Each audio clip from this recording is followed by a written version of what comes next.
Good evening. I would like to call tonight's meeting of the Tacoma Park City Council to order. Would the clerk please call the roll?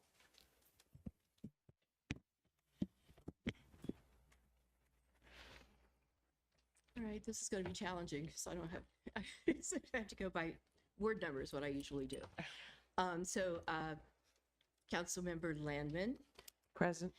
Councilmember Dabala, Present. Councilmember Schlegel, Present. Councilmember Gilbert, Present. Councilmember Honzak, Present. Councilmember Wesselek, Present.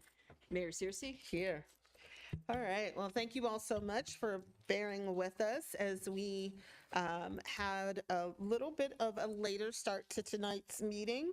Prior to this roll call, we were participating in one of many future sessions regarding city council orientation in light of our colleagues that have been sworn in this council on Monday.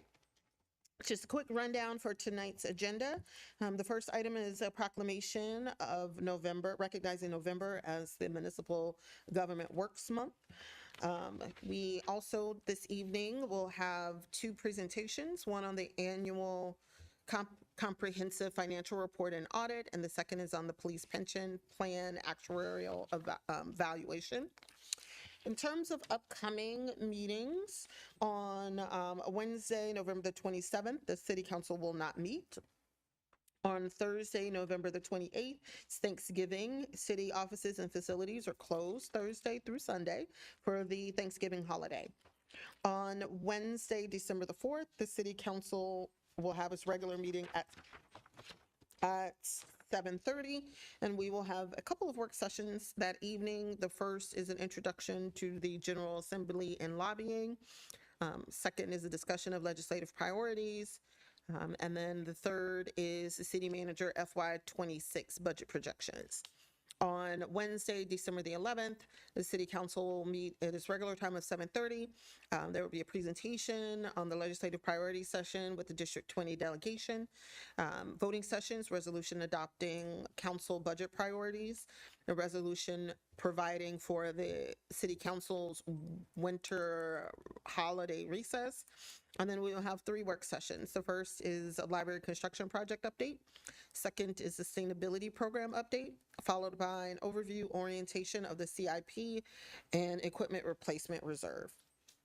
As a reminder, the council will be on recess after the meeting on December the 11th through the end of the calendar year into January 2025.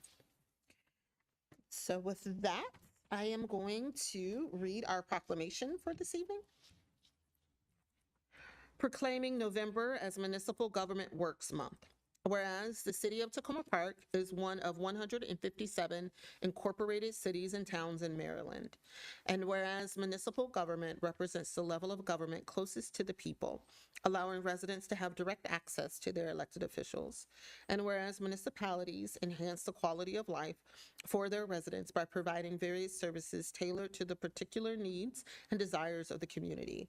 And whereas the city of Tacoma Park maintains municipal facilities, streets, sidewalks, parks, natural areas, collects refuge and recycling, clears snow and leaves, manages stormwater facilities, protects tenants through rent stabilization and other laws, provides recreation classes and programs, maintains a full-service municipal library and a full-service police department.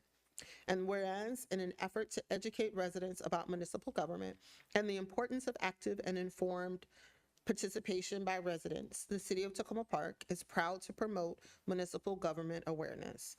And whereas municipalities help to make Maryland a great place to live, work, play, and explore.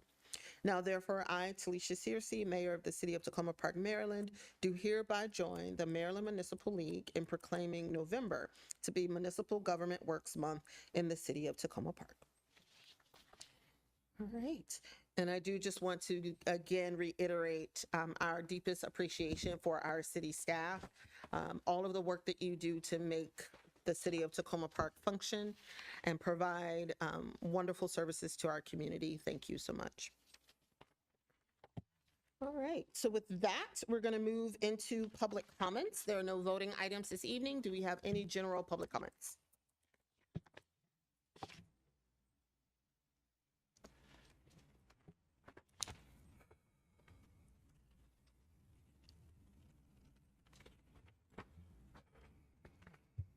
Hi, good evening, Felicia. Good evening, Paul Hubner, Ward 3. Tonight, we'll hear the Consolidated Annual Financial Report. In preparation for this meeting, I looked on the city's finance page and found the fiscal year 2025 financial forecast. I sent a copy of it to each of you, our council members. I think it is instructive and hope that all of you will read it carefully. I would draw your attention to page 1 of this forecast, which contains the FY25 general fund projected revenues and expenditures. That graph clearly shows the assessment of our leadership team regarding projected revenue and expenditures. Of note is the fact that our senior staff projects an annual and regular increase of expenses over revenue. Also, the current CAFR, this consolidated report, demonstrates that the 2024 expenses again exceeded revenue and the federal COLA. Considering that there is a current budget deficit that has only been bailed out by ARPA funds and that ARPA funding will end this year, you will once again be faced with another deficit if passed as prologue. I hope you will all study this and the other financial documents carefully. They do tell a tale of expenditures regularly exceeding income. As a 10-year volunteer for the Small Repairs Committee of the Village of Tacoma Park, I come before you to raise the issue of the city's practice of regularly increasing property taxes in order to cover expenses. Increased assessments are equal to increased taxes. This month, I've been working on 3 projects for the village. One for a 95-year-old World War II veteran in Ward 1, another an 86-year-old grandmother in Ward 4 who is caring for a grandchild. The third woman lives in Ward 6 and is recovering from medical procedure. Each of their situations is unique, but they are also representative of the 20% of housing burden elders who live on fixed incomes. And another 10% of homeowners are severely housing burdened, which means they pay as much as 50% of their income for housing. They all said that they need relief from their very substantial property taxes. I hope you will do your utmost to bring them that relief. The existing tax burden is endangering their security and the viability of our little town, particularly for seniors. I ask you again tonight to chart a new course and budget from revenue and not from some wish list of expenditures. It is time that this city learns to live within its means. If a proposed budget comes with any tax increase, send it back. Require each city department to align their budget with revenue. And please remember that many city residents have been burdened far too long with extremely high property taxes. Work to decrease expenditures. It is time for the council to demand the fiscally sustainable government that you have consistently set as one of your top priorities. Thank you very much. Thank you. Do we have any other general public comments this evening?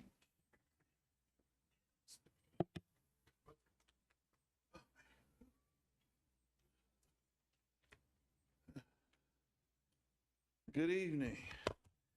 All right. I'm gonna follow up on something he said just a few seconds ago, but congratulations to everybody once again, and welcome to the new council. Please keep in mind previous comments about us being one big family and trying to work together in harmony, okay? The only small thing I want to sort of follow up on was that the resource-based / revenue-based.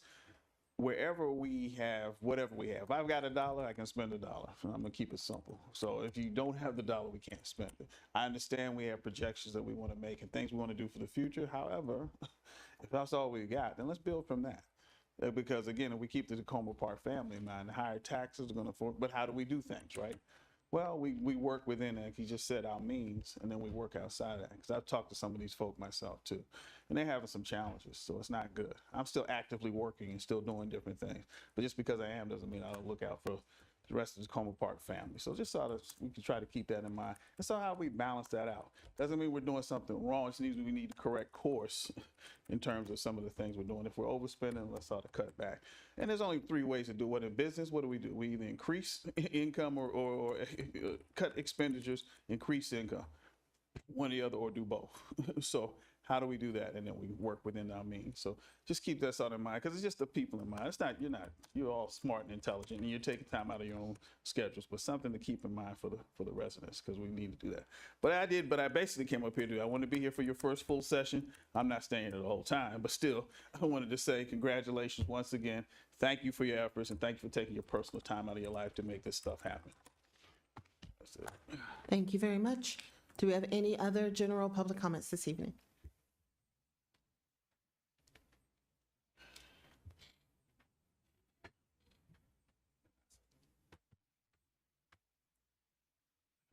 And I did ask for. You get 5 minutes, that's right. He's right here, right? That's the one, yeah.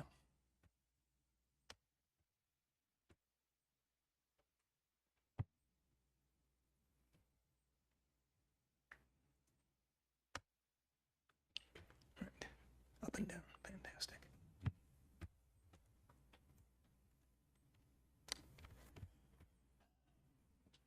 Arthur David Olson, Herbie Hancock Avenue, Ward 4. First, congratulations on being elected and condolences on being elected. With the election fresh in people's mind, it's a good time to review ranked choice voting in Tacoma Park. We've had ranked choice voting for 17 years now. It is now old enough to vote in city elections. In that time, there have been 66 ranked choice contests. Of those 66 contests, more than half, 39, only had one candidate on the ballot, so ranked choice voting did not come into play. That leaves 27 contested elections. Of those, more than half, 14, only had two candidates, so ranked choice voting did not come into play. That leaves 13 elections with 3 or more folks who ran. Of those elections, 5 were run outright by somebody getting a majority of the votes in the first round. That leaves 8 elections that went to runoffs. And in all 8 of those elections, whoever had the lead in the first round went on to win the election. The same result as you'd achieve in a plurality election, where whoever gets the most votes wins, regardless of whether it's a majority or not. And that leaves 0 elections. Ranked choice voting has not changed the result of any election in Tacoma Park in 17 years. Now, ranked choice voting is supposed to have some virtues. It is supposed to produce majority support for folks who are elected, but that doesn't always happen. In 2022, in the Ward 6 election, there were a little over 650 voters, and the final runoff total was 48% of that. That happens when people don't use all their rankings, which means the vote total gets depressed in the final round. It is supposed to be true that ranked choice voting helps avoid negative campaigning, but that hasn't always been true. We can think about the radio shouting match of 2020, or the listserv accusations of 2022, or the candidate forum contretemps and other elements of the 2024 election. It has not always prevented negative campaigning. And ranked choice voting is supposed to save money, but that hasn't been true. There are relatively few folks who provide ranked choice voting services. Limited competition means that prices are higher. And it's also true that ranked choice voting is inherently more complicated than normal voting. So for example, the city had to spend $3,000 in this last election simply to test to make sure that correctly marked ballots with all those ovals on them would be correctly processed by scanning equipment. And ranked choice voting prevents the city from saving money. After ranked choice voting was adopted by the state of Maryland enacted a law requiring counties to allow cities to place elections on county ballots. But the city's use of ranked choice voting prevents us from doing that with Montgomery County. Now, it is said that ranked choice voting is liked by many voters, but it's also true that ice cream is liked by many voters. Being liked by many voters is not a sufficient reason for us to buy ice cream for people, and it's not a sufficient reason for us to use ranked choice voting. Ranked choice voting may be good for other jurisdictions. It may not be good for other jurisdictions, but it has not been good for Tacoma Park. And I hope the city council will go ahead and abandon ranked choice voting and adopt plurality elections instead. I have included a couple of very fine print slides for folks who want to check the math that I've cited. Given the format of these meetings, I cannot answer any questions now, but I'll be happy to answer any questions that are sent to the electronic mail address here. Thank you. Thank you very much. Do we have any other general public comments this evening? Okay, wonderful. Do we have any virtual? No. Okay, we're going to move on to council comments. Do we have any council comments this evening? Councilmember DeBala. Thank you. It's been a busy week and it's only Wednesday. I think it's 5 things.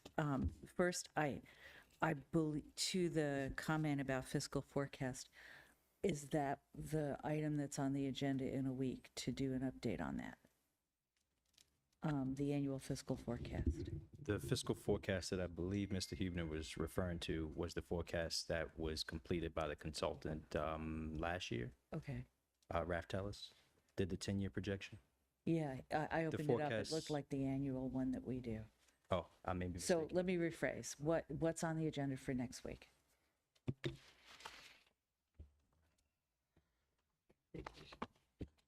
Two weeks. Thank you. The item that's on the agenda, if you recall, Councilmember DeBala, last year we started a forecast of the coming fiscal year. Yes. So it's a high-level overview of expenses and revenues projected. You can call it a hypothesis based on the information that we have at the moment. It should give a high-level idea of what council should expect or could expect from the budget, just assuming some base level calculations regarding revenue and expenses. So my only point being, next, in 2 weeks, we'll be looking at an updated version of that. So just wanted everybody to know that. So what I was planning to say, besides thank you to the city staff who came out today to Lincoln Avenue to do a walkthrough as part of the new traffic calming process that the city has. Thank you for that. That was great. I've been to 3 meetings, and I will not summarize them here like I normally do because we've got a lot going on. But last week I was at the National League of Cities meeting and they covered a lot of issues related to the transition, what we can expect as local officials. I wanted everybody to know that if, ask me any questions about it, or I can tell you individually what we came up with. Also this week, we had the Transportation Planning Board for the region, and the Energy and Environment Policy Committee for the COG region. And the Energy and Policy Committee put forward some recommendations to the board of COG on a mid-course review of the goals we have and the progress to them, and that's kind of a big deal. And again, details, anybody wants to know, just get a hold of me. Won't take the time now. Thank you. Thank you, Councilmember DeBala. Councilmember Honzak. Thank you. Handful of things. First, I just want to say thank you to those who came out to speak tonight. I'm just going to say a few things, if that's all right. I know you aren't from my ward, those of you who spoke, but just a couple things is I really, really appreciate the way Mr. Huebner, when I started and also tonight, you have done homework on and done some financial analysis, and I think it's very helpful as a new council member to hear, your thoughtful analysis of that. I do want to share with my colleagues that, one of the things that I struggle with is that really the vast majority of the money that comes from our property taxes is going towards the county too. And I think a lot of times when I talk more to my constituents, and I'm not dismissing in any way what you're saying, but I do, when I talk to my constituents, and I'm just sharing this with some of my newer colleagues, that comes up a lot too, to remind people just how much of their taxes are going to, are going to the county, and what we can collectively think about in that regard too is something to consider. And then also, I'm fascinated by the ranked choice voting analysis that you did, Arthur David. I would like to kind of think about that more. And one of the things that first comes to mind, just a reactive thing, is and you sort of touched on this, but is the idea that we might be promoting greater consensus. And it's sort of hard to measure that by having people actually make a choice on their second choice vote, even if it doesn't get reflected in the numbers, just by going through the process. So, and if this community needs anything else, I would say that is something we benefit from, but we could talk about what that looks like if you're able to look at it. And then just quickly, some events and things. I was able to meet with the Sligo Hills Community Association last week. That's been a long time in the planning. They only meet quarterly, and we've missed a few meetings. We were talking about our shared bit of creek between Ward 5 that stretches, in a long, narrow band, and the sort of, they also share that same watershed creek bed with us, and what they were thinking, and trying to share notes on that. No decisions were taken at that meeting, of course. I'm not able to do that. I just wanted to share that with people in case people want to reach out to me about any parks issues. I thought it was important, since we don't have a community association, Ward 5, to at least have that conversation. And hear what they were up to. And then tomorrow night, Senator Will Smith will be coming to Monsecunda Restaurant. I am co-sponsoring an event with him to, and I'd like to invite other representatives of anybody in that overlaps with Ward 5, from the state level to the higher levels, to the county levels, to say, if you'd like to come out and meet constituents where we are at, I'd like to facilitate that opportunity, meet your representatives. I think Senator Smith has been going to various parts of town, but he will be there tomorrow. Anybody from the whole city is invited, 7 to 8:30. He is treating us to some snacks and drinks for free, so hopeful that entice a few extra people. And last Friday, I attended the regional COG meeting for the Chesapeake Bay, shared some of those notes back with staff. And then one last point, sorry, I've gone over time, is I am taking note, as I'm sure many people are, of the news coverage related to sanctuary cities. And of course, we already have our sanctuary city status, but I believe it was today that, is it Los Angeles, just the city of Los Angeles doubled down on some of their sanctuary policies, in addition to talking about the LGBTQ community. And I just want to invite my colleagues. I know that one-on-one, some of us have been having these conversations, but, is there a therefore that we could be starting to talk about now? And I'm sure this will come up. I think it would be good for us to not be so reactive if we have ideas already about anything more that we can do. Thank you, Councilmember Honzak. Councilmember Lanz. Thank you, Mayor. Just a couple of quick things. First, I wanted to reflect on the really amazing Small Things Matter annual gala that I saw. The mayor was there. I'm not sure which other council members may have been there, which was a real amazing opportunity to see how many different individuals and organizations have come forward in the last year to support those most vulnerable. And the quantity of food and other materials that have been delivered to those people, and the many activities that Small Things Matter had engaged in, it really was a remarkable display. And I don't know what we'd do without them. We'd have to invent them. I'm very pleased to have been there. I wanted to also thank the city staff who were out fixing the Metropolitan Branch Trail section, the tiny section that runs through Tacoma Park. My husband, the bicyclist, has told me many times about the lumps and bumps that are present in that trail before, making it a dangerous place to bike at night. So having those lumps smoothed out is going to make a big difference for bikers. I did raise a bunch of questions in Ward 1 in the neighborhood adjacent about the final configuration of the branch trail going forward. And I think there may be an interest in maybe having a meeting with the city staff at some point down the road to talk about the next stage of design. I just flagged that right now, but I think people are delighted that the path has been fixed a bit. Many thanks to the commenters tonight, both Paul and Arthur David Olson. I'm fascinated by the ranked choice voting outcomes that you discussed. And I think it would be an interesting question if we're surveying the city on taxes, whether we ask them whether they want to spend money on it, if we are finding that the results are not actually more I should say, I don't know, useful to us than we thought they were. I never knew any of those things before. And finally, with respect to sanctuary protections, I had an opportunity to participate in a meeting of Tacoma Park Mobilization in the last week, in which many members of the Tacoma Park community, many from the religious community and all other types of people with an interest in this topic got together and realized jointly that they really wanted to work closely on this, I think, with the city government and with one another. So there's definitely a mood in our community that we want to join hands and protect our current residents. So I look forward to working with everyone on that. Thank you. Thank you, Councilmember Lansman.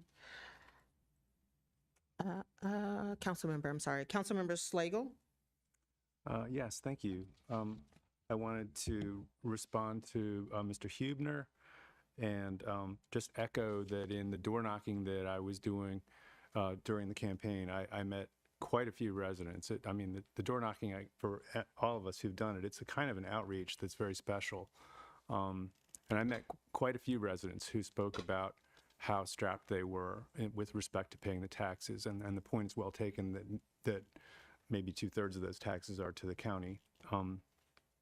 But I take your comments very seriously, Mr. Hubner, and Mr. Ruffin. You also echoed that in the sense of knowing people here for a long time, having grown up here, and seeing the impacts on people. And one of the things that I stood up for in running was no displacement. And I really do feel strongly that whether we're talking about the threat of the government trying to displace people by force from our community, or whether we're talking about people being financially pushed out. All of those things are things where I feel like once people have been here a certain amount of time or grown up here, like they're vested, they're part of us, they're part of this place, and we should make every effort to allow people to stay here.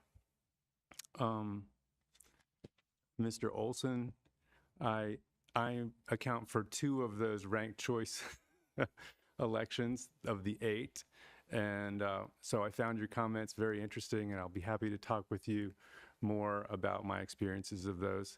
I do hope that ranked choice voting can encourage civility, but I found it quite remarkable to find out, which I did not know, that if we did not have ranked choice voting, we could evidently reduce confusion for voters, if I'm understanding correctly, and simply have them send one ballot in or take one ballot into Veterans Plaza. So thank you for that information. The only thing I wanted to say, I also attended Tacoma Park Mobilization and was really thrilled to see that it's not just our local government that's doing important things and addressing things with a sense of urgency, whether that be the environment or the safety and security of immigrants or people facing food insecurity or LGBTQ residents, but that there are partnerships that extend beyond the community, and there are incredible volunteer energies being devoted to these things. So, thank you. Thank you, Councilmember Slagle. Great. Okay, so I have a few things. First, I want to thank Councilmember Congressmember Raskin and Senator Van Hollen for meeting with the city manager and I last week. It was a great opportunity to have a check-in about and to communicate the wonderful things that we're doing in the city of Tacoma Park. So I want to thank their staff for taking time out of their very busy schedules. Want to echo Councilmember Landman in appreciation of Small Things Matter and all of the work that they do in the community. And I will say the city of Tacoma Park was recognized as one of their funders. So I have a certificate that I need to make sure I pass on to the city clerk. Do want to remind my colleagues that the Montgomery County chapter of the Maryland Municipal League has a meeting tomorrow at 6:30. It's a virtual meeting. We'll make sure we get that that link out to folks, but it's via Zoom. I will try my best to make sure that I can kind of head over to see Senator Smith at Massaconda. Also want to echo my appreciation, as Councilmember DeBala has already mentioned, to our police staff, public works staff, and our transit analysts who walked with us today to look at traffic along Lincoln and Boyd. And so it's always a great opportunity for us to get out in the community to see what's happening, particularly as it relates to traffic. Seeing is believing, so it's always helpful.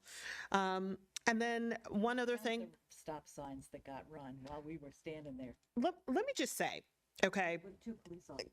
Uniform. this is my second, we walked, we did a similar exercise in Ward 6 as we did in Lincoln today. You would be amazed at the number of individuals that will run a stop sign when the police, fully dressed, are standing right at the corner. I mean, the police chief was standing right there and people just kept going. So it is amazing what people will do. It is amazing what people will do, even in the presence of police. So again, I want to thank our staff for doing that walk today. The other point, want to thank those that came out and provided comments today. Really appreciate the feedback. And as I've stated previously, the former council and this council as well is committed to making sure that we're doing our due diligence by properly managing our city resources. And as Councilmember Honzak mentioned, one piece of that for this council is going to be teaming up with our other municipalities in the county to really drill home the importance of tax duplication and making sure that we're getting our fair share of the money that our residents are already providing to the county for services that they don't deliver. And so that is something that is definitely on the list for MML this year, particularly the Montgomery County chapter, and is something that definitely this council will be involved in. And thank you so much, Arthur, for your analysis. Super interesting. Love to have additional conversations along with our Board of Elections around the value of ranked choice voting.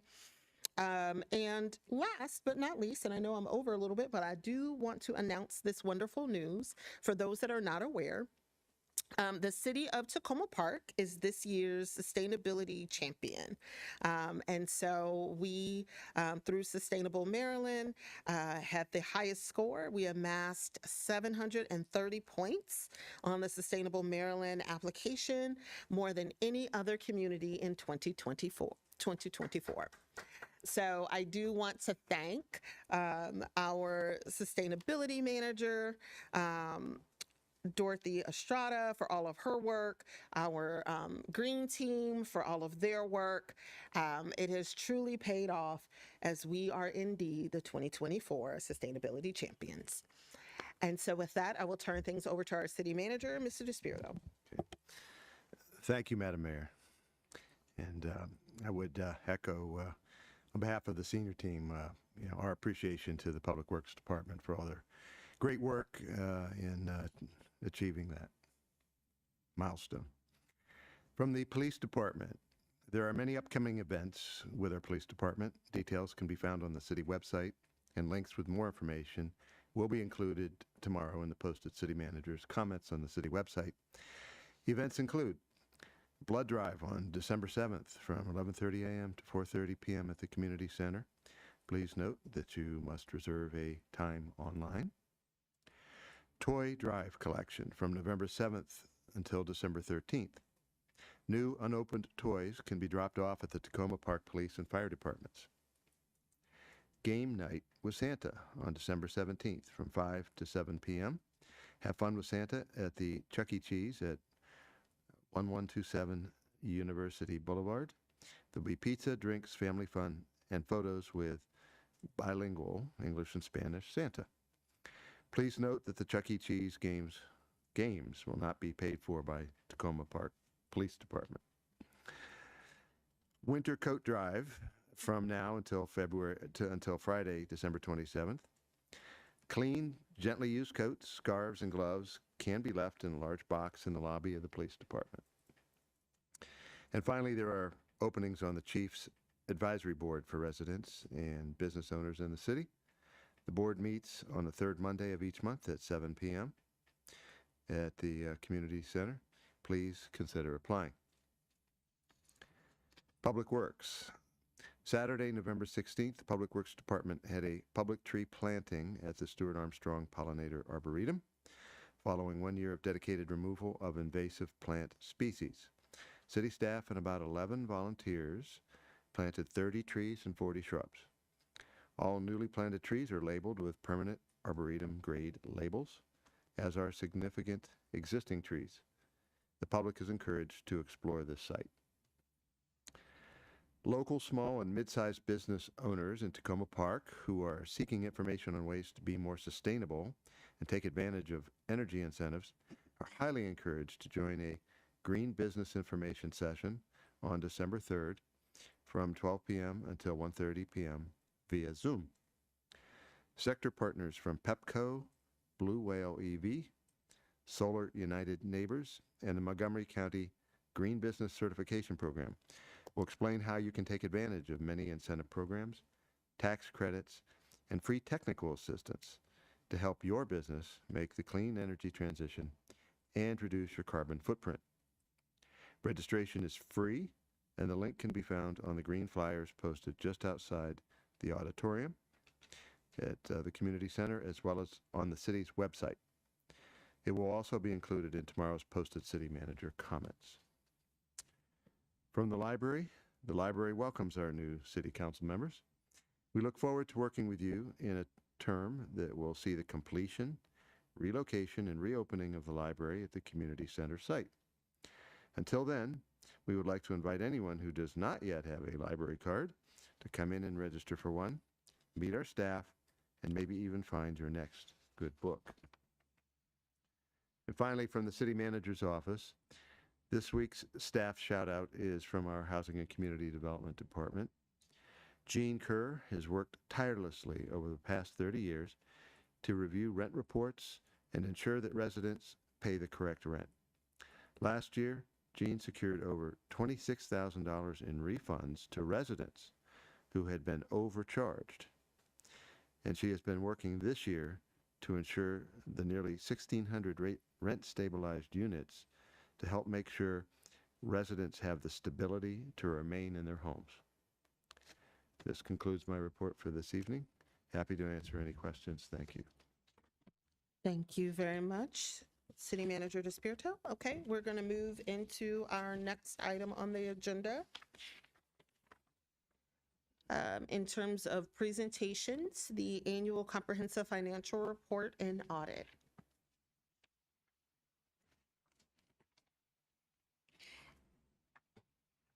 And tonight's presentation will be with our Director of Finance, Ms. Chung, as well as the city's audit partner, Timothy Sawyer from Barbara King, Thornton and Company, LLP.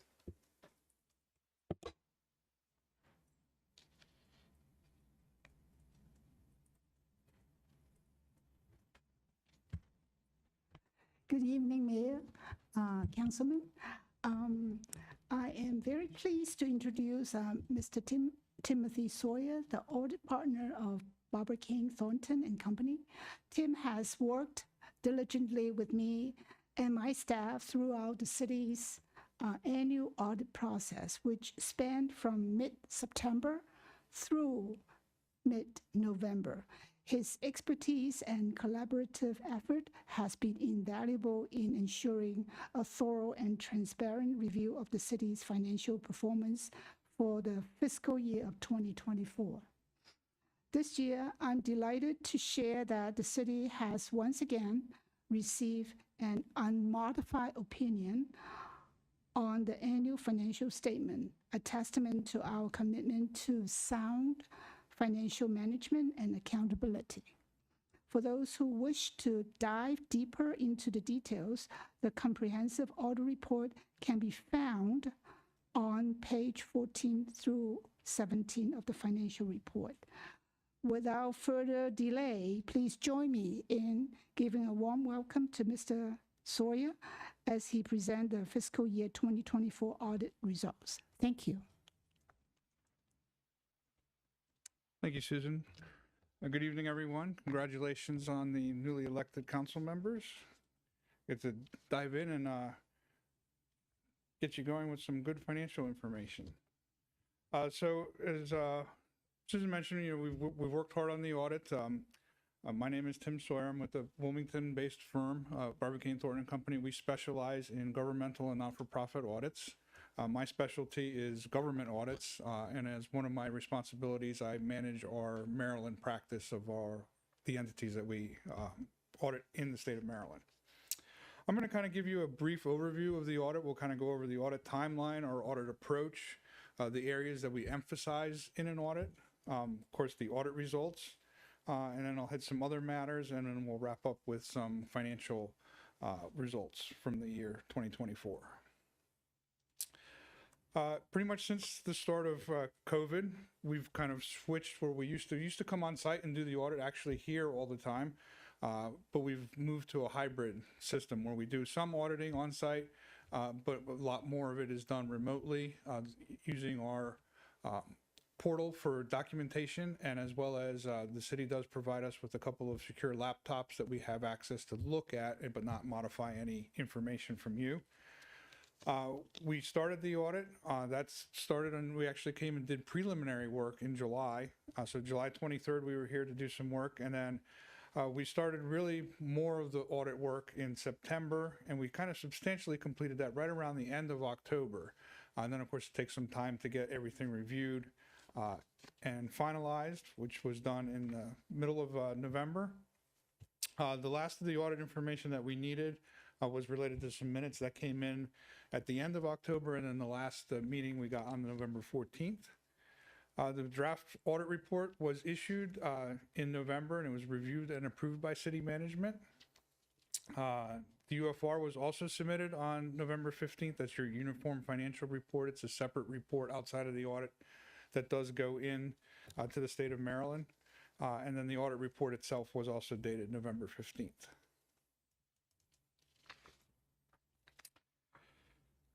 When we look at the audit approach, our audits are designed to address areas of more significant risk. And it takes a four-part approach when we do that. So we do some inquiry and documentation of your controls and procedures.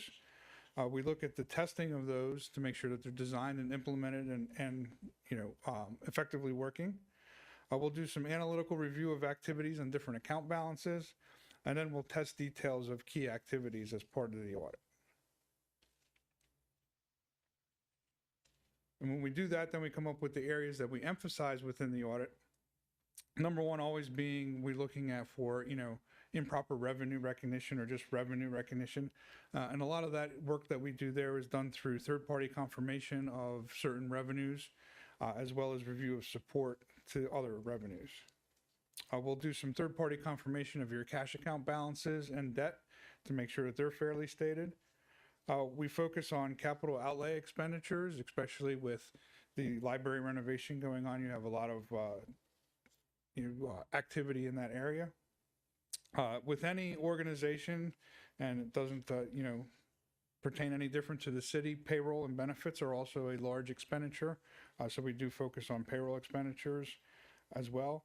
And then throughout the audit as we're going, we'll randomly or haphazardly select other transactions just to make sure that, everything seems to be going as according to, your control processes as far as recording all those transactions. For the audit results, we conducted our audit in accordance with auditing standards generally accepted in the United States of America, or what we refer to as GAAS. And the standards applicable to financial audits contained in government auditing standards issued by the Comptroller General of the United States. That's also referred to as the Yellow Book because it's actually in a yellow handout if you were to get a copy of it. Based on our audit work, I can tell you that we issued unmodified or clean audit opinions, as Susan had mentioned, on your different opinion units, which are your governmental activities. That's your full-blown government statements and what we call full accrual. It includes all your assets, capital assets, all your debt, your each major fund that you have as well.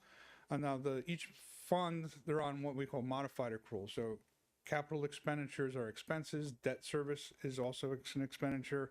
If you were to issue new debt, it's another financing source. So it's a little bit different. It's the kind of the intricacies to a governmental financial statement. And then also your aggregate remaining fund information, which is just a kind of a fancy word to talk about your custodial funds and your trust funds for the pension. Now, if you're asking, what's an unmodified or clean opinion, that's not accounting jargon. So that's, basically what I'm saying is based on our audit procedures that your financial statements are presented fairly. They depict the city's financial position and are compliant with government accounting standards, which are the rules. So it is basically it's a positive outcome. It's the best that you can get. Just a couple other things to mention. We like to always thank, management was helpful and forthcoming during the audit, providing us with all the information that we asked for. We had no waived audit adjustments, meaning that any adjustments if we came up with were approved and included in the financial statements. And we're also available year-round as part of the audit for any questions that city's management may have. Okay, we're going to go over kind of a high level, just to hit on some of the top financial highlights for the past year. So if we look at cash investments and capital assets, and the source of this comes from, if you look at the financial statements, would be from your statement of net positions, which is financial statement page 34. So your cash and cash equivalents, 2024 being the dark red, and 2023 being the gray bar. You can see you're up a little bit in cash from 30.4 million to 30.9 million.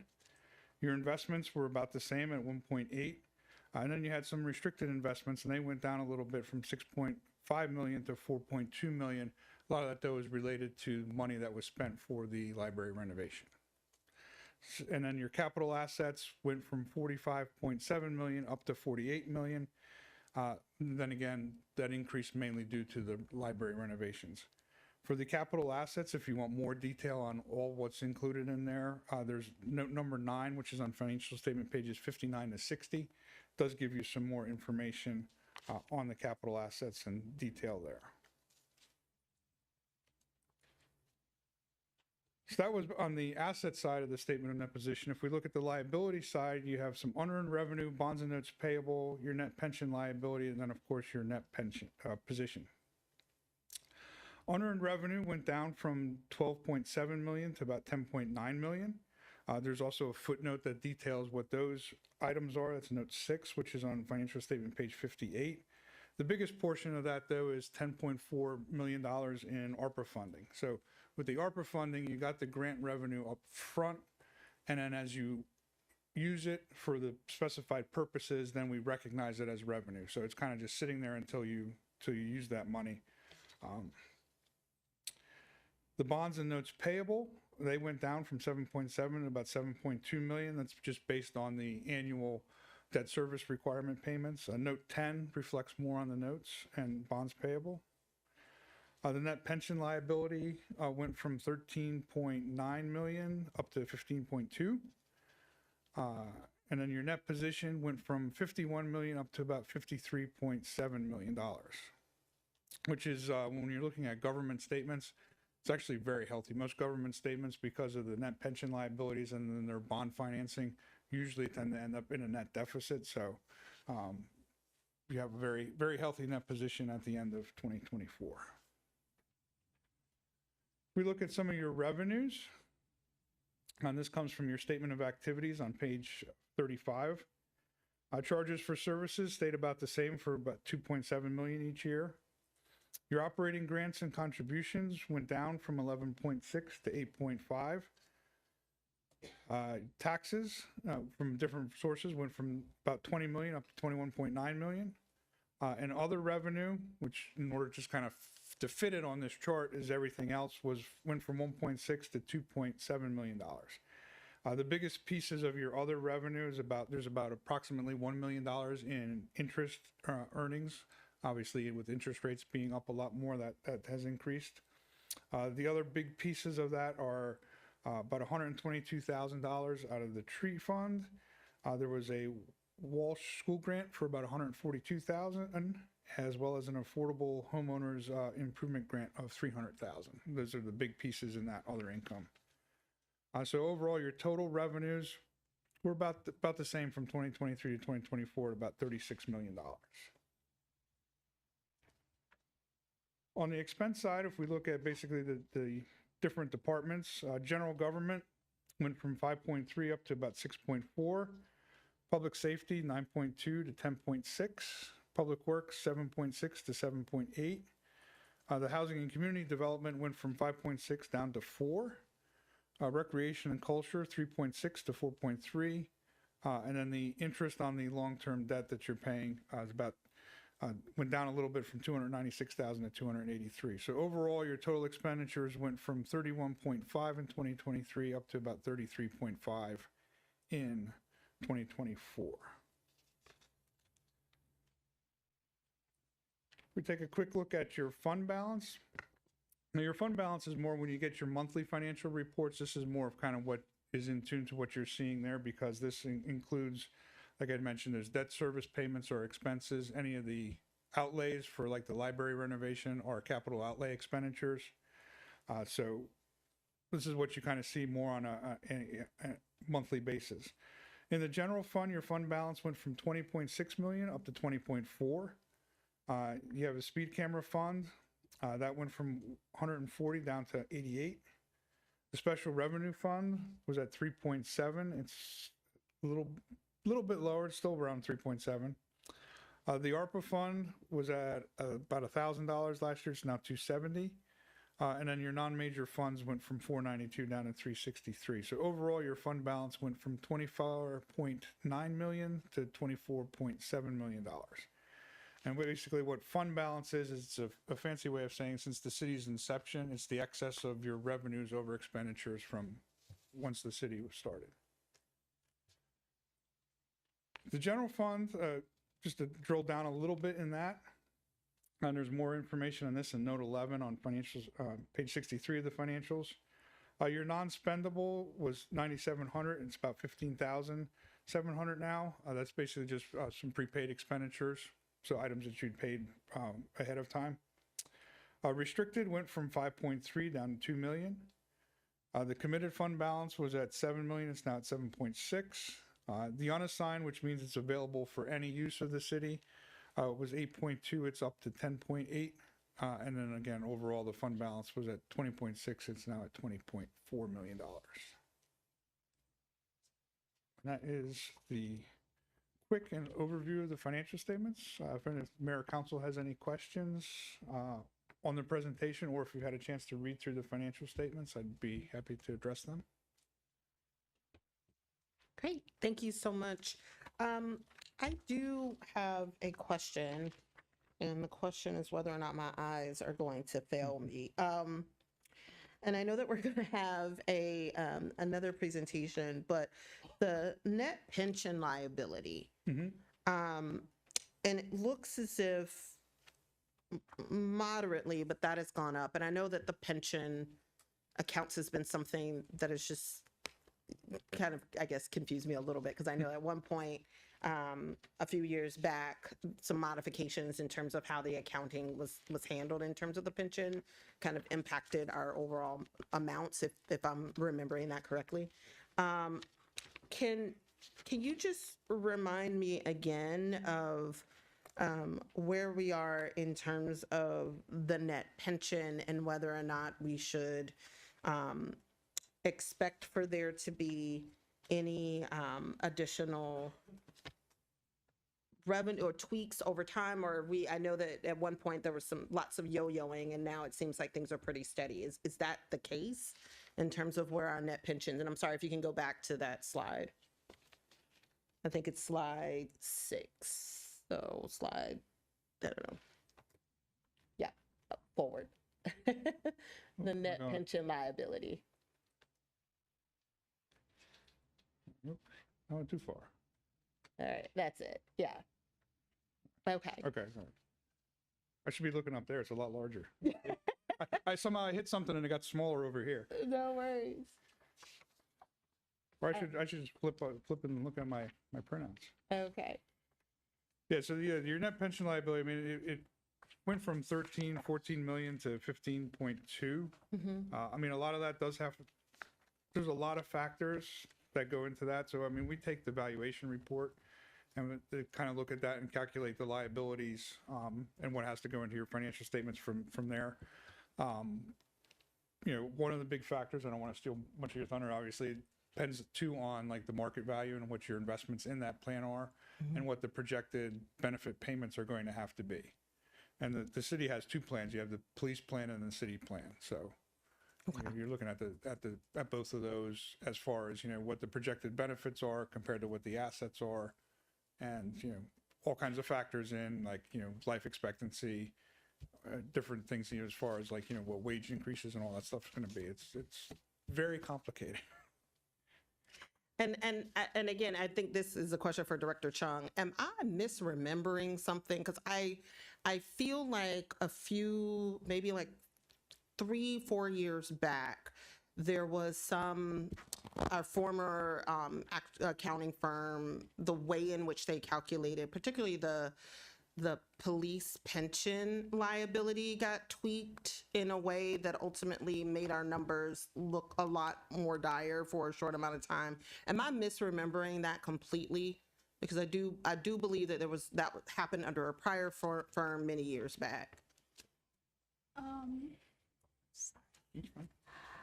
Actually, our pension has been, actually in the past few years, there was a modification of how we calculate the pension.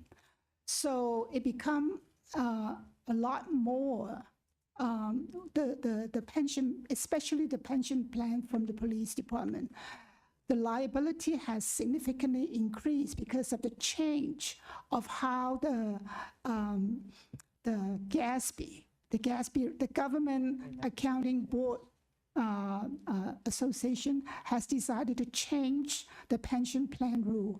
So I guess Jordan can give us some more detailed information why the GASB rule has changed, and that significantly increased our pension liability. Perfect. Yeah, I thank you for that, because I was just trying to make sure that I wasn't misremembering things, because I know that in a few years back that had a significant impact on what our liabilities look like. And because of that, the city manager at that time were trying to contribute a little bit more than the usual recommended amount. I think we contribute maybe 500,000 more, something like that, in order to make sure that the police pension plan is adequately contributed. So right now we are at a very much better level than it was a few years ago. Okay, perfect. That's what I needed to hear. I'm like, do we need to get more money? And so one other question that I have, and bear with me, because I always, when it comes to the ARPA monies, and it comes to our bond and how we're spending money for the library and where all of those dollars go. Say your question. Can you go back? I think there was I want to say that showed up on the, in the capital assets. And then I also feel like it showed up during the, so when we say that the capital assets net, so when we're talking about the construction of the library, let's just take 10 steps back. We have the monies that are in a bond that we borrowed money to build the library. That's one set of monies. We have the ARPA monies that we're using for the purpose of the library. That's another set of monies. So, but when we talk about the library as an asset and the value of that asset, are we taking into account the added construction and the future value of the library at all, or no? Not the future value, it's just strictly the total costs, which the money that you have to pay out. Okay, so it's just the money we have to pay out, not necessarily if we were thinking about, you know, the value of our building as an asset for the purpose of the library. That's not what we're focused on right now. It's just how much money are we spending to finish up the library, and then how much money do we have in these various pots of money that we need to make sure that we're accounting for. Correct. So your capital asset number here, which is now 48 million. When we say net, so that's just that's only cost. We record all your assets at cost, and then it's net of accumulated depreciation. So if you spend $100,000 on an asset and it has what we would consider, say, a 10-year estimated useful life, you depreciate that 1/10 over the next 10 years. So if it's 100,000, it's $10,000 a year. So the first year you buy it's 100,000. The second year it's on your books net 90,000, because now it's how we kind of allocate the cost out instead of taking the hit in the first year when you buy it. Okay, that makes sense. Thank you. Councilmember DeBall? Yes, thanks. Can we back up to the table on revenues? I just want to see, thinking about some of the things people said earlier, that I want to understand this. So taxes is taxes and utility fees, and where is intergovernmental revenues? Is that in that column, or is it over here in the operating grants? Most of your intergovernment, well, it's probably in both, because some of the intergovernmental is like your share of state income tax. Okay. So that would be in taxes. Yeah. But then if it's more of a grant related item, like the ARPA funding, that's over in the grants. Okay, It depends so- on the source. So this number that this box that says taxes is not just property taxes. No, Property no. taxes, it's personal income That's- taxes. Property taxes, personal property taxes, and local income taxes, and then other Yeah, taxes. So okay. your smaller I taxes. just wanted to double check on that because it seemed kind of high to me. Thank you. Yep.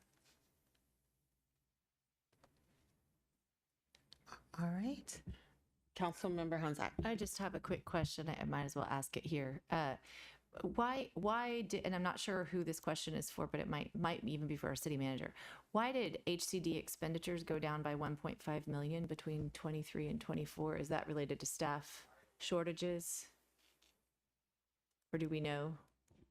We'd have to look into it a little bit more, Councilmember, but my guess would be vacancies. Yeah. We also did at that time, we did some rethinking of our CIP projects. So that may play into it a little bit. I believe in 2023 is also the year we got rid of our lease vehicles and purchased those vehicles. So the recurring cost of the leases may not be showing up too. Okay, sorry for that surprise question. I just noticed it on the slide. Thank you. Councilmember Schlegel. Yes, just three questions or something.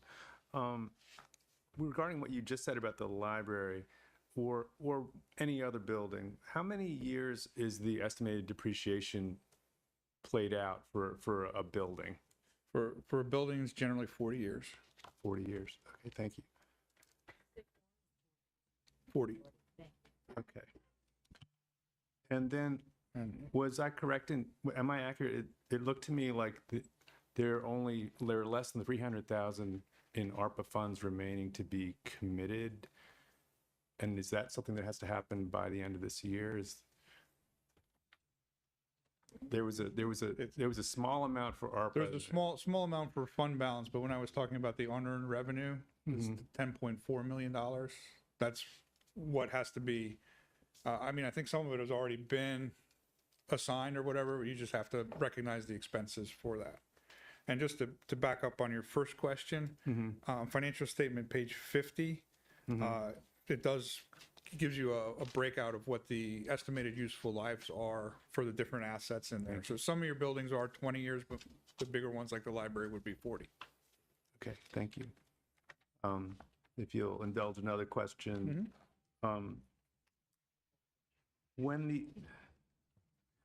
my question is there a sense, I saw that the net pension liability is actually looking to be in good shape, as the mayor said. Is in any way this due to ARPA funds allowing us to mask and cover some of those expenses from general? Not with the pension. Okay. No. All right. Your ARPA stuff has specific purposes. I mean, you can use it for like some public safety, but those would be recognized in the general fund, not in the pension plan. Okay. And my last question is about revenue from disbursement of equipment, used equipment. Is that something is that process audited, or is it simply looking at what is the revenue that's taken in from things like auctions of vehicles or that sort of thing? Probably would depend on what part of what we do too is a risk base for the audit, because obviously we can't look at every single transaction. So we do a lot of sampling and testing. So depending on how much money you had taken in from the sale of assets would determine if we might look at it. I think this year it was like $15,000. So we really didn't look at it. It is reported, I think, on on financial statement, page 35, there's a line for gain on sale of capital assets. So your gain was $13,000 this year. So it does get reported separately on a line item. So depending on how much would depend on whether we really looked at it. Okay, thank you. And I do just want to clarify a little bit around the ARPA dollars, because it can be very confusing just for our colleagues. So oddly enough, it feels like we have three budgets that are happening at the same time, right? So right now, what you are looking at are the auditing closeouts of the 24 budget. And so it's just going to capture the ARPA dollars that were spent and where the current balance it was at that time.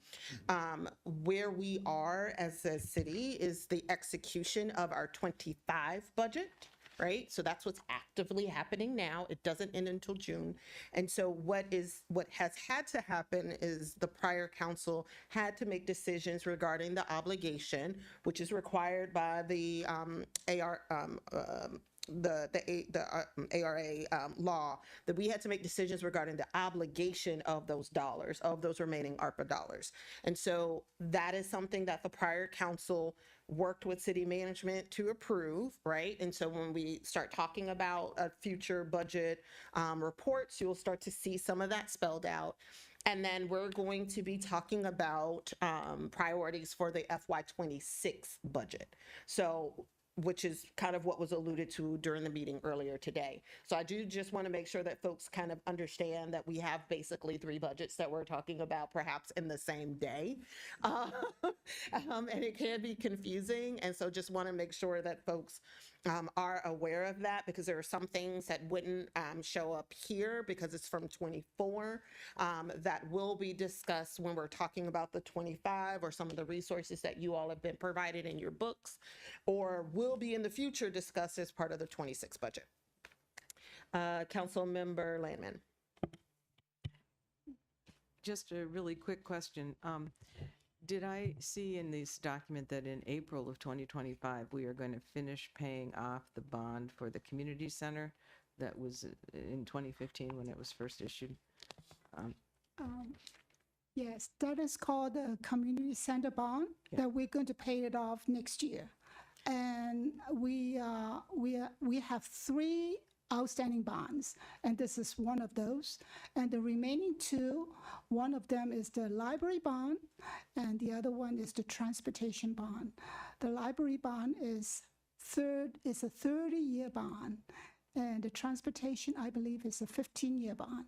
So we have paid quite a number of years since we issued the bond in 2018. So that's why you can see the payment of the bond principal that actually make the principal less and less. Okay. And the transportation bond was the one for the Flower Avenue work? Yes, yes. It was the project that we initiated and completed a few years back for the Flower Avenue. Thank you. We're just going to have a party, I guess, in April 2025 here in the community center before it's fully depreciated. Thank you. Thank you. Thank you, Councilmember Landman. Okay, seeing no more lights. Thank you so much. We really appreciate you. And this is it's great news to hear we're in a better place. Yeah, everybody have a great evening. Thank you, you too. All right. And so, all right, our last item for this evening. I'm just doing a quick break check. Do folks need a break? All right. Okay, we're going to keep on rolling. Next up is the police pension plan actuarial valuation.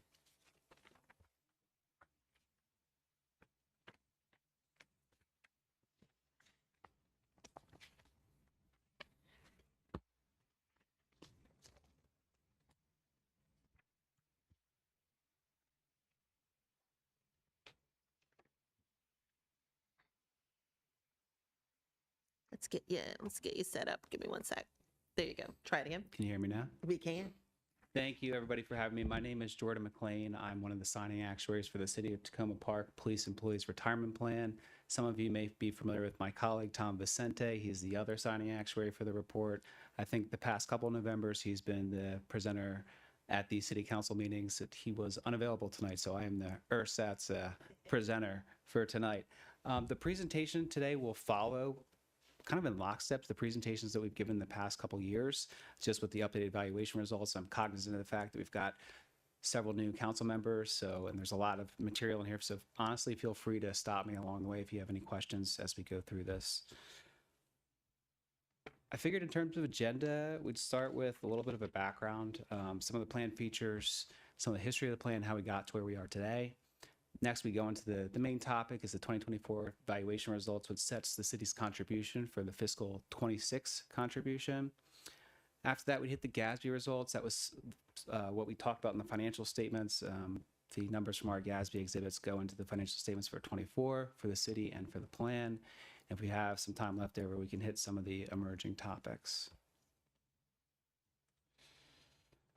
So just a bit of background. Way back when, police employees of Tacoma Park were part of the state plan.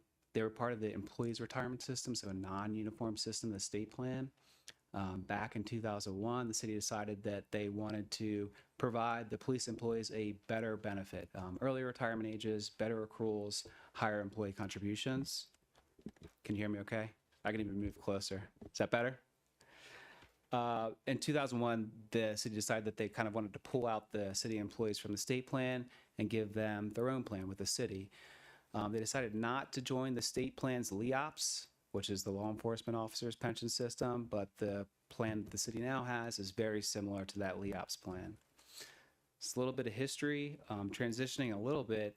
One of the most impactful assumptions made for any pension plan valuation is the discount rate.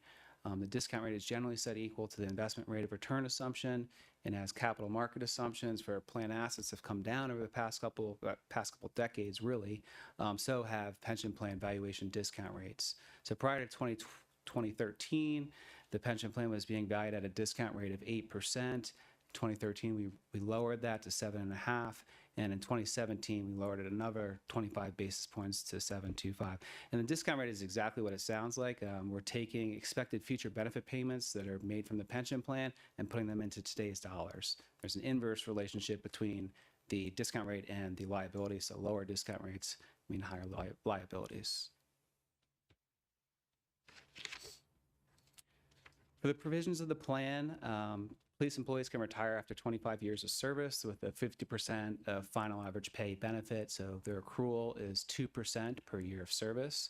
I think it's a 30-year cap, so you can max out at 60% of final average pay after 30 years. Police employees can retire early at age 55, if they have 15 years of service. But if they do so, they get an actuarial reduction in their benefit to account for the fact that they're taking the benefits earlier, so get paid for a longer period of time. Retirees in pay status get COLAs annually. COLA is built into the plan. It's based on the increase in the CPI index. There is a cap. It's not an annual cap. It's a compounded cap of 3% from retirement. So there is a chance that that could come into play. For the most recent year, the change in the CPI was 3.35%. And due to the cap, it ended up being an effective COLA for most people of a little bit less than that. There are disability benefits provided by the plan, depending on whether it's line of duty or non-line of duty. Severity, the compensation that you receive depends on the type of disability. Employees contribute to the plan about 7% of pay. That's similar to the LEOPS, the state plan. And there is a DROP feature. DROP is a deferred retirement option program. The DROP essentially allows police officers to continue working, but to elect to enter DROP. They freeze their pension benefits and they continue working for 3 more years while their pension benefits is locked in. That monthly benefit gets put into a notional account. After the 3 years, they get the lump sum of those 3 years of accumulation, plus they get their annuity as well going forward. I think the DROP was implemented a few years ago, so that's a relatively new feature. Okay, now the main part of the presentation is the 2024 evaluation results. So this is as of July 1, and this sets the city's contribution for fiscal year ending June 30, 2026. We'll touch on that a little bit. The funded ratio of the plan, we talked about the net pension liability on the financial statements. That's a little bit different. We'll cover that in a little bit, but the city has done a great job since they decided to fund the plan in 2001. The funded status has steadily increased since that time. We're about 80% funded now. And a lot of that is attributable to the fact that the city has been making their actually determined contribution every year. So congrats to the city for doing that. The contribution, as we listed as a percentage of payroll, I think that's how the city budgets for it. So as I mentioned, this valuation sets the city's contribution for fiscal 26. From fiscal 25, the rate of pay contribution was 45.58%. It actually decreased a little bit for fiscal 26 to 43.18%. Primary drivers for that, we don't have a huge population for this plan. I think all members of the plan, including actives and all members in pay, are less than 100. So small movements in membership can actually move the needle. And there was about a 15% reduction in active memberships. And after talking to the retirement committee, you understand that that's probably a temporary. They've always been around 40, 42-ish active members, and it's been down just as of 7/1/24. So maybe a light dip in membership there. Other driver was that salary increases were a little bit less than anticipated by our valuation assumptions. Just looking at the plan population here, we've listed actives in 2 different groups because there are a few members enrolled in DROP and then all other actives. You can see that big dip in line 1A there. We're down from 40 police employees down to 34, but total membership of the plan has stayed exactly the same at 87 members. It's just that a lot of those 6 active members that left weren't vested in the pension plan, so they're just due a refund of their employee contributions that they've made to the plan. Overall, number is constant, but I do anticipate, based on discussions with the retirement committee, that they are looking to fill a few positions, active positions. In terms of payroll is down because you've had a 15% reduction in the active membership, about an 8% reduction in payroll from 23 to 24.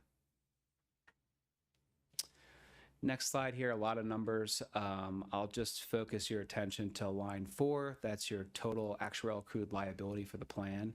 Look at the right column, that's the 2024 evaluation results. The total accrued liability is the liability accrued on the valuation date for a service that's already been rendered, and obviously for the liability for all retirees to make their future benefit payments. So that's at about $33.7 million. And then in row 5, we've got the actuarial value of assets. This is a smooth value of assets. For the valuation, we smooth investment gains and losses over a 5-year period, such that when the market kind of goes like this, your contribution does not do that. So your funded status, your assets divided by your liabilities on a smooth value of assets basis, as you can see in line 7, is about 78%. As I said, the city's been making great progress ever since 2001 of funding that pension promise. If we look at a market value basis, line 8, you can see that the market value of assets and the smooth actuarial value of assets in line 5 are really close to each other, 26.2 versus 26.1, meaning that gains and losses over the past 5 years have pretty much offset themselves. But you can see there's been a larger increase in the funded status on a market value basis in line 10 from 70% to almost 78%.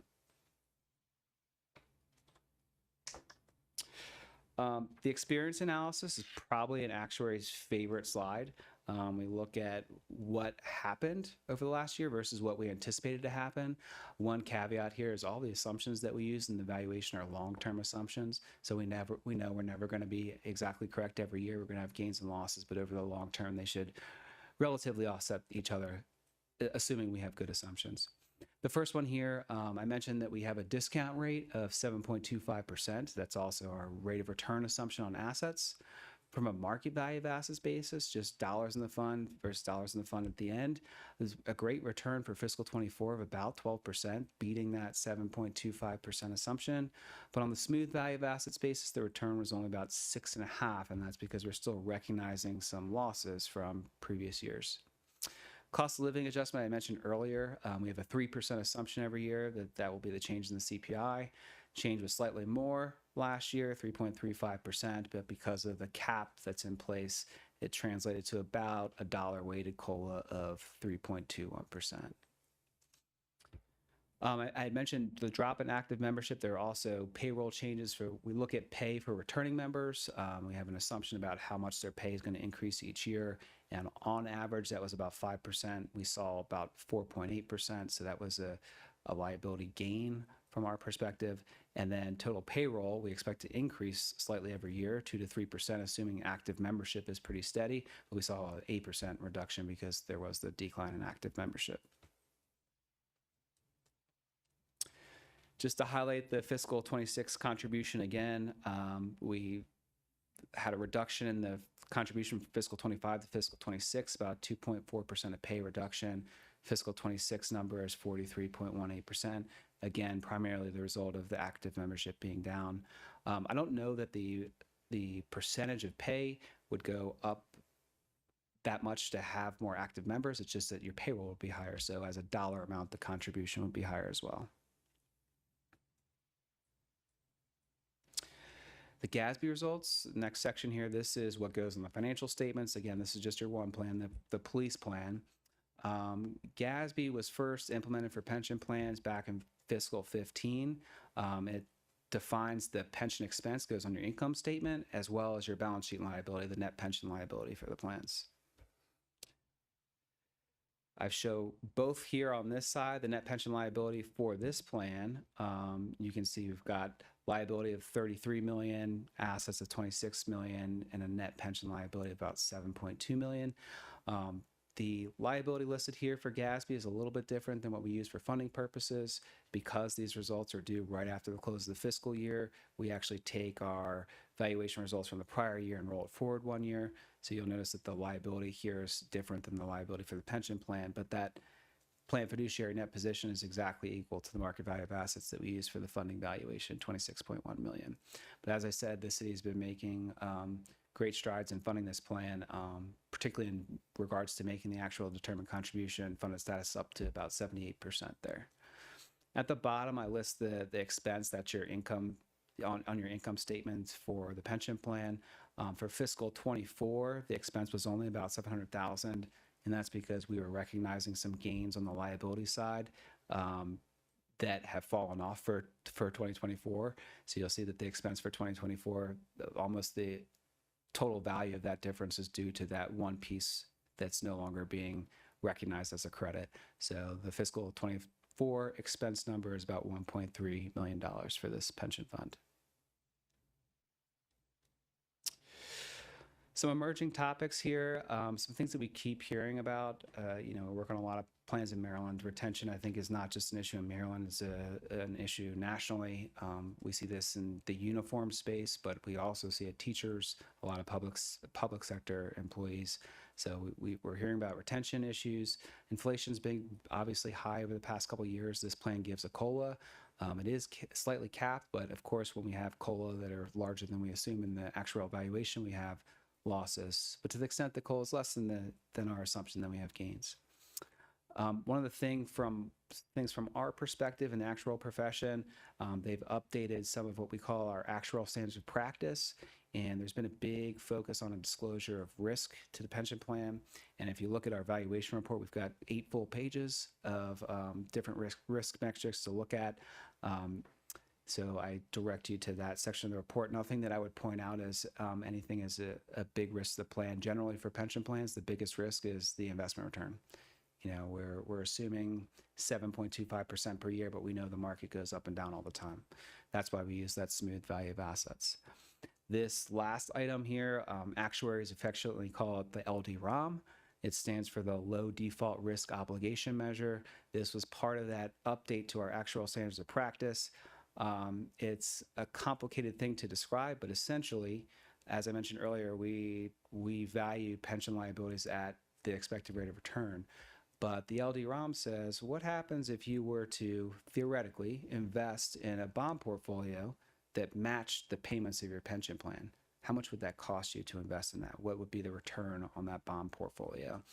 And of course, because the investments for the pension plan are invested in a broad category, diversified assets, we use a higher return for the funding report, but this LD-ROM measure is just an additional measure for you to see if you were to invest completely in bonds, low default risk bonds, what your liability would be. So that's also in the report.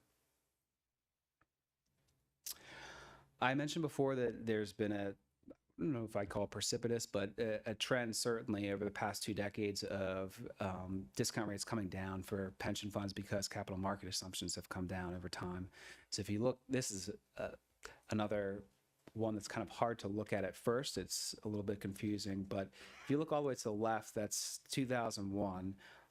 The size of the colored bar in each column represents the percentage of plans in the survey, this is from NASRA, that used that discount rate in that year. So you can see all the way to the left in 2001, there's a big dark blue bar in the middle. If it looks like it takes up about 50% of the total column, so about 50% of the plans surveyed, and this is large public sector plans from this NASRA survey, we're using a discount rate of 8%. I went, as I mentioned earlier, Tacoma Park was using 8% back in whatever it was, 2012. But you can see that dark blue bar starts shrinking as you move from left to right, and it eventually moves off the chart. Nobody surveyed in 2024 is using a discount rate of 8%. This is not to say that this should direct the discount rate used for the Tacoma Park valuation. The discount rate's based on how your fund's invested. But it's just a little bit of a benchmarking to see where other plans are. But you can see some of the rates at the lower end of the spectrum are becoming more widely used. So the median now in 2024 discount rate is 7%. This is nationally for large public sector pension plans. And that's it. Last couple of slides are just disclosure items that we need to have in here as actuaries. But I welcome any questions because I know I went over a lot.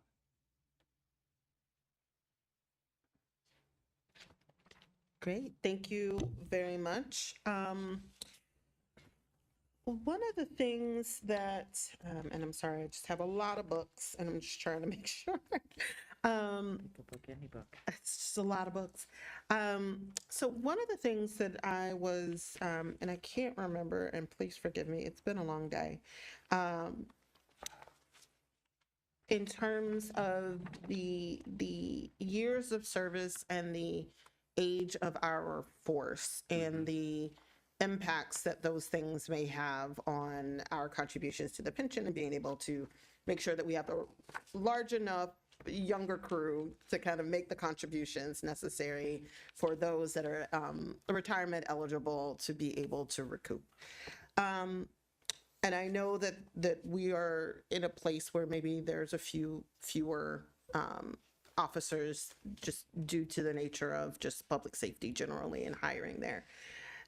Did you see any concerns in the data in terms of the spread, the age spread of our force, in terms of whether or not, even with the fewer officers that have kind of matriculated out, is there any concern regarding the distribution of the age groups of our officers and making sure that we're going to be able to continue to be able to have that young enough crop of officers stay with us long enough to be able to fund our older? Sure, it's a great question, and I'll respond from the pension plan perspective, not necessarily number of officers that you need to have per se. So when we look at the contribution for the pension plan, it's honestly pretty simple. It's just a sum of two things.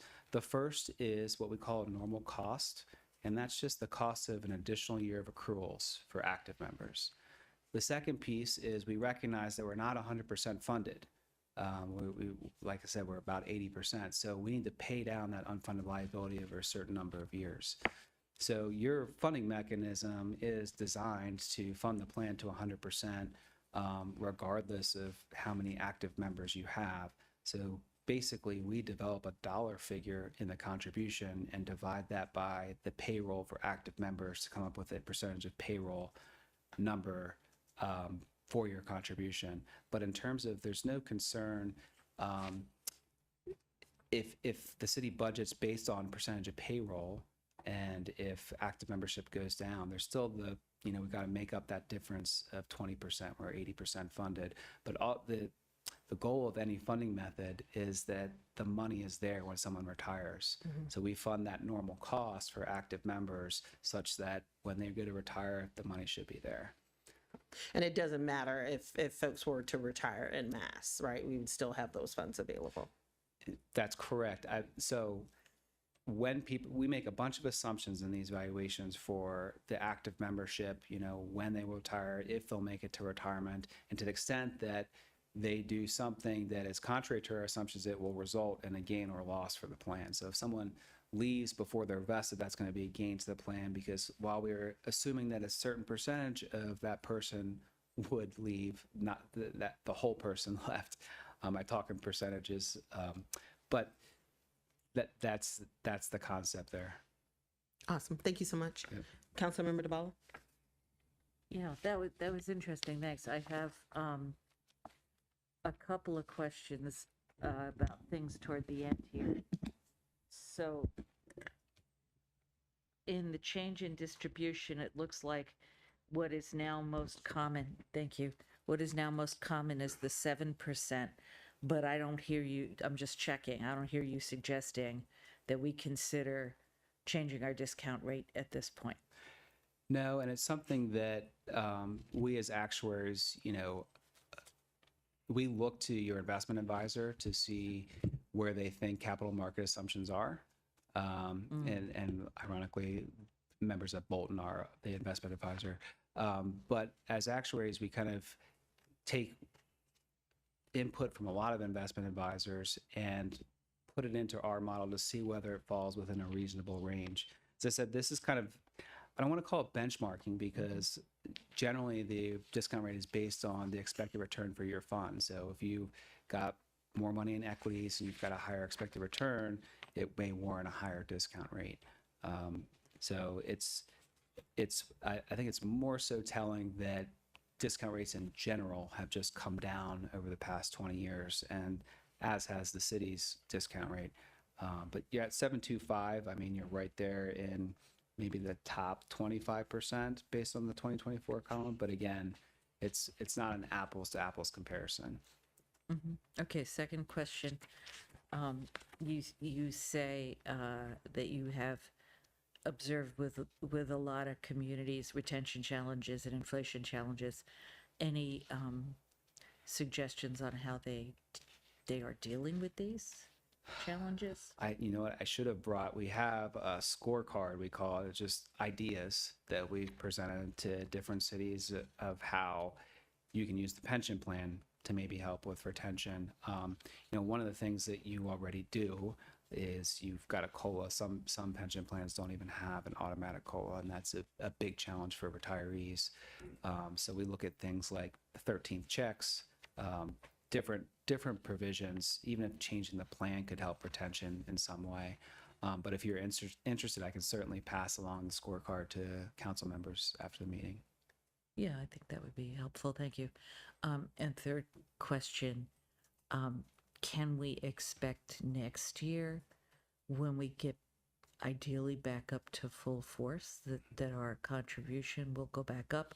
Or are there too many other factors in that number to take a guess now? That is accurate. If all of our assumptions were met, I could say, yeah, we'll probably be about the same spot we were last year, because even though active membership may go up, it just means that payroll dollars are up. So the dollar contribution that you're making is going to go up, but percentage of payroll could stay relatively flat. The biggest thing that's going to drive that percentage of payroll, say, is the investment return, how your assets perform. Okay. But like I said, we do smooth that over a 5-year period. Thank you. Councilmember Landman? I may be asking the same question that the mayor asked, but only because I don't understand this very well yet. In the context of what happened with Me Too a few years ago, a number of police departments experienced waves of retirement, early retirement, et cetera. And I mean, they had retention issues there too, and I'm not suggesting we have anything like that pending for our force, but I wonder whether you do something like a worst case scenario assessment when you do an analysis like this, like what if everybody who was eligible to retire with some pension benefit, not all necessarily 100%, were to do so, would we have adequate funds, to cover that pension liability now? I'm asking that question just to sort of understand how the evaluation is done, and also to understand how perilous being at 77 or 78% of funded liability is. I mean, I know there are plenty of pension plans that are, hanging on by a thread, but I don't really know how this measures up to the rest of not fully funded plans. Thank you. Sure. I'll address your second question first. From my perspective, ask any actuary, they might give you a different answer, but I think most actuaries would say that a city that is contributing the actuarial determined contribution every year as a minimum is doing a good job. Assuming that the actuary did a good job putting together the actuarial determined contribution.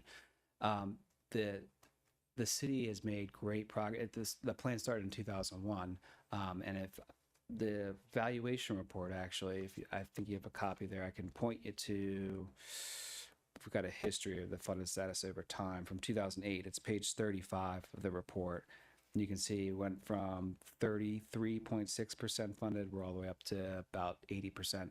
I would say I wouldn't focus as much on being 100% funded as a commitment to make the contribution. I would say great progress has been made since the plan started, and I have no concern. The first question about whether we do a risk assessment to say whether everybody who's retirement eligible retired the next year, what would that do to our liability? We don't necessarily do that. We could if that's something that we wanted to look at. Generally, this is not true all the time, but in a lot of cases, in pension valuations, it's more costly to the plan the earlier someone retires. It's not always the case. And in this case, that's may not be the case either, because when someone retires early, we actuarially reduce their benefit. So it's kind of a net neutral to the plan. I could look, basically we use a table of retirement rates. And as I said, we look at someone that's, age 40 now is going to be age 50 in 10 years. They have an X% chance of retiring. And the next year they have an XY% chance of retiring. And I could tell you quickly, generally we have pretty high retirement rates at first eligibility for a uniform plan. So we're probably already anticipating that several officers will go out at first eligibility. But that's a great question. I think in a plan that didn't use an actuarial reduction for early retirement, it would be more of a loss to the plan. This might be more net neutral. Thank you, Councilmember Schlegel. Thank you. Could you comment on where our plan stands in terms of the disability payouts compared to the national average? That I don't have off the top of my head. It's something I could look into. The tough comparison, I would say, we'd have to pull apples to apples here. There are different types of disability benefits that are included in different pension plans, particularly public safety, line of duty versus non-line of duty. But if are you just talking total dollars, percentage of total dollars? Yeah, I don't know that figure off the top of my head. Okay. And then I wondered, in terms of municipalities that have divested from certain kinds of investments, say fossil fuel companies or companies that are doing business with weapons, has that in your analysis or auditing of other places, has that resulted in a change in the investment return assumptions? So I'll start with a caveat. I am an actuary. I'm not an investment advisor. So don't take any of this as any type of investment advice. I would say I really haven't seen much of a change in expected returns from the investment committee due to divesting, to the extent that it was communicated to us for capital market projections going forward. But I don't want to comment too much more than that because that's not my area of expertise. Okay. And then Good question. Thank you. And real quick, just to make sure I've got this from a layperson's perspective, the fact that we have a fairly large number of officers leaving before becoming vested is, in some sense, propping up our position with respect to liability right now, correct? That's correct. Okay, thank you.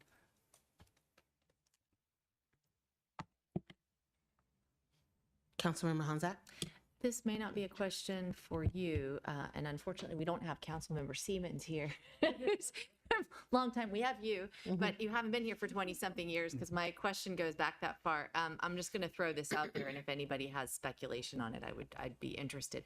Do we know, or did the previous council ever discuss whether we saw a significant increase in retention rates after we switched to the off the state plan into this plan, which was the general goal, I guess, of this plan, as I understand it? Does anyone have any idea whether that has been discussed? I'm just curious if we have any data on that. Okay. No. But in general, you're saying that what you're seeing, some of the things that we are doing within this plan are on the cutting edge, would I say, of helping to improve retention rates, as far as that's what I'm sort of hearing generally speaking from you, such as the COLA, if we were to see that card you were talking about. Sure. So, and maybe I'll comment. I don't know the history back to 2001, but I imagine that this plan is a lot richer of a benefit than the state plan that the employees were in, because it was a non-uniform group, and they went from a 1-point-something% multiplier to a 2% multiplier in early retirement ages. So definitely a bump up in their pension. So I imagine that helped back then, but I don't have any data to support that with me, at least today. In terms of things that the city is doing, the pension plan, and I honestly can't remember if the pension plan is codified in city code or ordinance, or sometimes it's a standalone document, but there haven't been many plan changes in the past several years. The COLA is something that's built into the plan. But as I said before, some public pension plans do not offer an automatic COLA. They'll do ad hoc COLAs here and there, but this plan has one. So I don't know that the drop was implemented a few years ago. That's generally supposed to help with retention. But besides that, I think you'd have to make, to increase retention through the pension plan, you'd have to make changes to the plan provisions, which would require a plan amendment, which I don't think we've had too many of those in the past several years.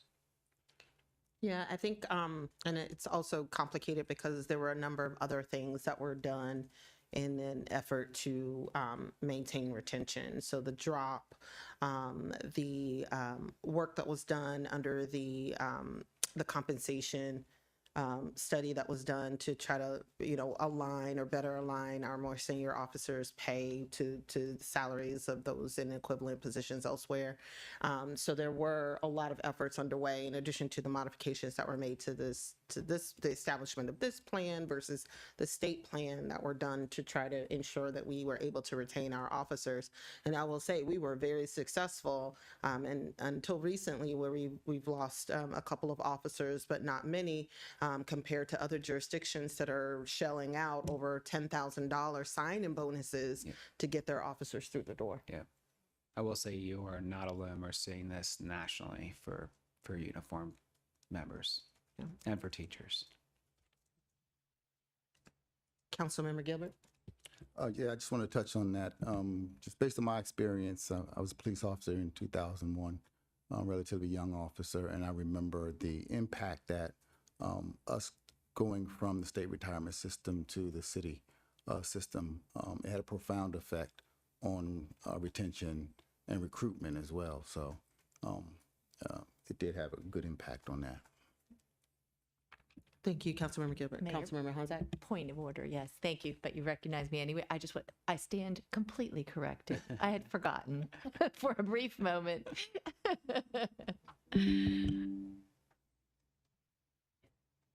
All right.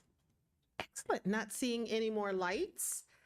Thank you so much. And we got you out before 10 o'clock. Thank you for sitting through that. I know it's a lot to cover in one night. Appreciate it. Yes, thank you very much and have a fantastic evening. Thank you. And so with that, seeing no more items on the agenda, can I get a motion to adjourn? So moved. Second. Thank you, Councilmember Honzak, and thank you. Meeting is adjourned. Thank you all so much.